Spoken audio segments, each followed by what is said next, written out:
పూరా local. Welcome to పూరా local. Justice Varma నివాసంలో కాలుపైన నోట్ల కట్టలు వెలుగు చూసిన ఘటనలో ఆయనను తొలగించడమే సరైనదని సుప్రీం నియమించిన విచారణ కమిటీ అభిప్రాయపడుతోంది. ఢిల్లీ హైకోర్టు న్యాయమూర్తిగా ఆయన ఉన్నప్పుడు అధికార నివాసంలో అగ్ని ప్రమాదం జరిగి భారీగా నగదు కాలిపోయిన విషయం తెలిసిందే.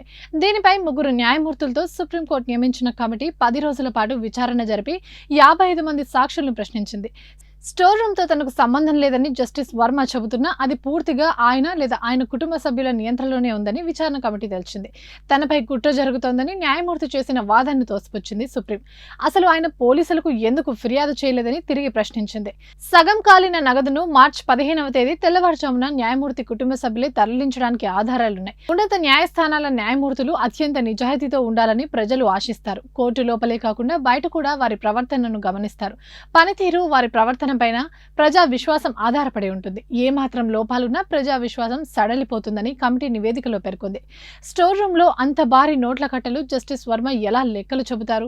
కాలిన నోట్లను తొలగించింది ఎవరని ప్రశ్నించింది. స్టోర్ రూమ్ పై సీసీటీవీ కెమెరాల నిఘా నిరంతరం ఉంటుందని, భద్రతా సిబ్బంది నియంత్రణలోనే అవి ఉంటాయని జస్టిస్ వర్మ చేసిన వాదాన్ని కమిటీ తోసిపుచ్చింది. ఇవి ఇప్పటివరకు అప్డేట్స్. మరిన్ని అప్డేట్స్ కోసం చూస్తూనే ఉండండి పూరా లోకల్.